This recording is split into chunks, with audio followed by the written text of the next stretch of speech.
Day by day, Ethan became sadder. He stopped spending time with his friends and just sat quietly at home. Seeing this, his grandpa became very worried. One afternoon, while sitting in the garden, Grandpa called his grandson closer. "Ethan, why have you been so quiet these past few days?" Ethan looked up, his eyes filled with a distant sorrow. He shrugged.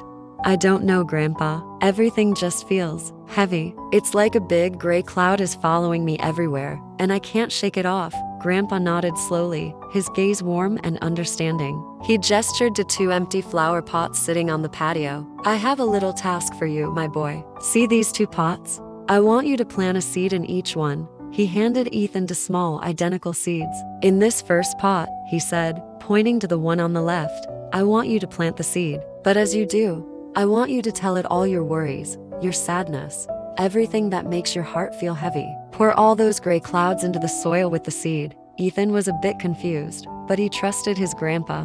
He took the first seed, knelt by the pot, and began to whisper. He spoke of his loneliness, his feeling of being lost, and the strange emptiness that had settled in his chest. As he spoke, a few tears rolled down his cheeks and mixed with the dark earth. He then planted the seed and covered it gently. "Now for the second pot," Grandpa continued, his voice soft. "With this seed, I want you to plant it with only good thoughts. Think about your happiest memories, your hopes for the future, the things you're grateful for. Tell this seed all the wonderful things in your life." Ethan thought for a moment. He remembered the time he and his friends built a massive treehouse, the taste of his grandma's apple pie, the feeling of scoring the winning goal in a soccer match. A small smile touched his lips as he planted the second seed, filling the pot not just with soil, but with warmth and light. "Good," Grandpa said, patting his shoulder. "Now, your job is to water both pots every single day. Let's see what happens."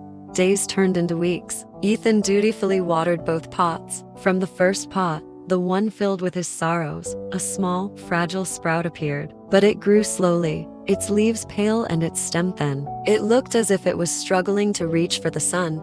But from the second pot, the one nurtured with happy thoughts, a strong, vibrant plant burst forth. Its leaves were a deep, healthy green, and it grew tall and confident, soon producing a beautiful, bright yellow flower that seemed to smile at the sky. One morning, Ethan stood looking at the two plants, the contrast stark and undeniable. He finally understood. Grandpa came and stood beside him.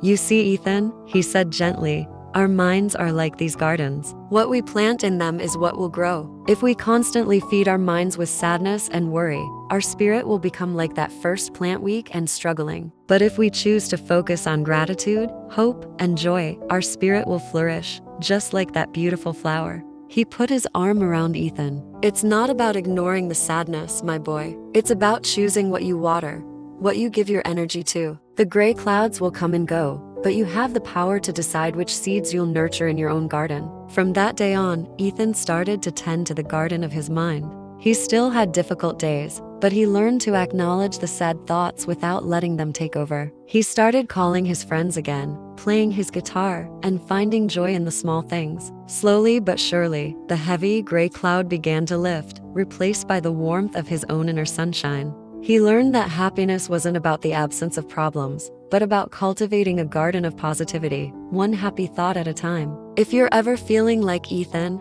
remember you have a garden in your mind. Water the good seeds. If you're struggling, talking to someone you trust can be the sunshine you need. Reaching out is a sign of strength. Thanks for watching, and don't forget to take care of your garden.